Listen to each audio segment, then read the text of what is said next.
we got the billet forged out. I've got it inside the forge now. It was up to temperature before I shut the forge off. I sealed my forge up with bricks here on the front and back. And what I'm going to do is let that slowly cool down on the inside. That'll make it nice and soft when we go to work on it, when we get it out and take it in there and start cleaning it up and everything. So let it set and just anneal for a while until it cools completely down. And then I'll get back on it. For you, it'll be a couple of seconds. For me, it'll be several hours. See you in a bit.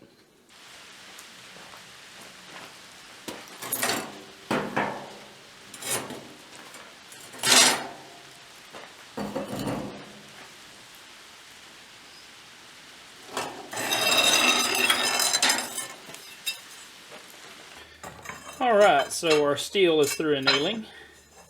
I had a line going along the top here, and I went ahead and ground in a little bit on the grinder to kind of check and make sure that it wasn't a separation between layers, and it's not. It's just on the surface, not very deep at all. So the next thing I'm going to do is I'm going to go ahead and get my template laid out on this and get it cut to shape, at which point I will grind the flats on each side. And then we'll move on from there.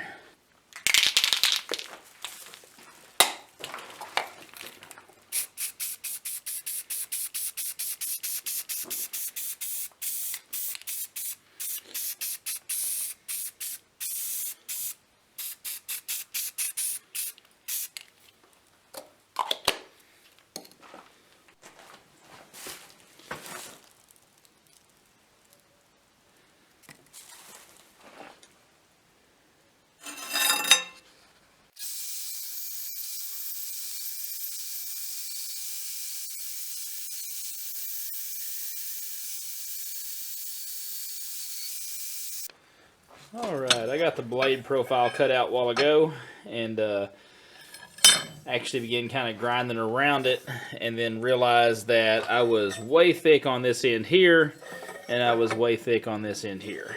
And the main reason for that is my press does not press evenly, so I went and tossed it in the forge and hammered it even on the tip and on the end of the handle there. Alright, now that the profile's all ground in, I'm going to go ahead and run over to the grinder. I'm going to clean these flats up and everything, and then we'll move on to roughing in our bevels, drill our pinholes, ready for heat treat. Alright, let's jump on the grinder.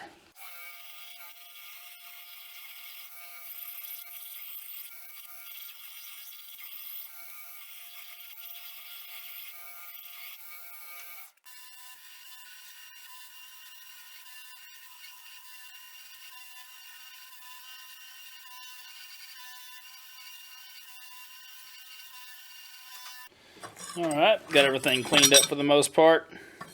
Not too worried about this in here because the bevels will go way up here above all of this. And so I'm going to go ahead and scribe the edge here, and then we'll rough our bevels in.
Alright, everything went well through the temper, so I'm going to go ahead and get over the grinder, clean up the flats, get the bevels finished up, and get ready for hand sanding.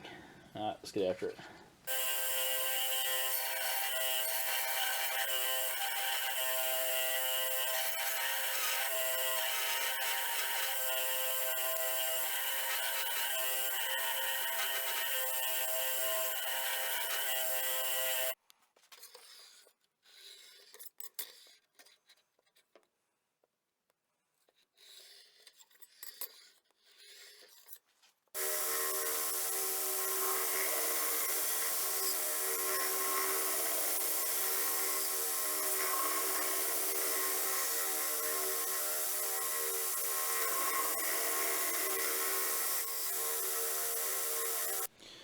Alright, got the bevels ground in. Got them up to a 220 finish. Went ahead and rounded the choil area here. I'll have to go back and dress that up, of course, when I fix the handles up, but it's ready for the most part. So now, I'm going to move on to some hand sanding. Alright, let's get after it.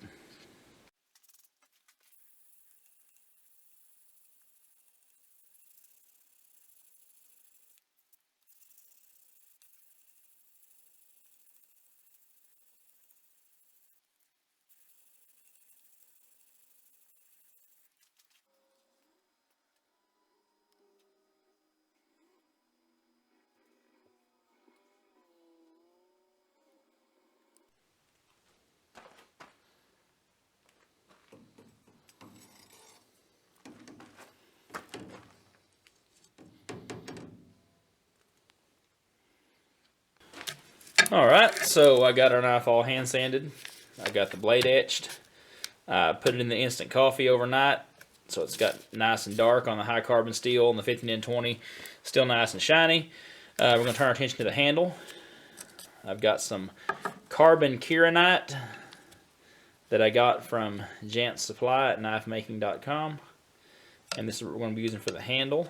I will be using a black G10 rod for the pins on this. I want it to kind of blend in. Won't be a perfect match, but it'll look pretty good. So with that being said, I'm going to take it over the grinder, get the pinholes drilled, then we'll move on to rounding the faces of the front ends of these handle scales. Then we'll hand sand them up and then buff them on the buffing wheel so they're nice and shiny. Get it glued up, get it ground to shape, get it buffed, be finished up. So let's get after it.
Alright, glue up went well. Everything's set up. Let's get on the grinder and get this finished up. See you shortly with the finished product.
Alright, there's how our chef's knife turned out. Pretty happy with it. Really like that Knight handle with the black G10 pins. It's the first time I've used G10 pins. Pretty happy with them. Definitely have to use them again on future projects. I appreciate you for watching this video. If you would, hit that sub button down below, ring the notification bell, notify me of this content as it posts, and I'll catch you on the next one soon. Y'all have a good one. Appreciate y'all. Bye-bye.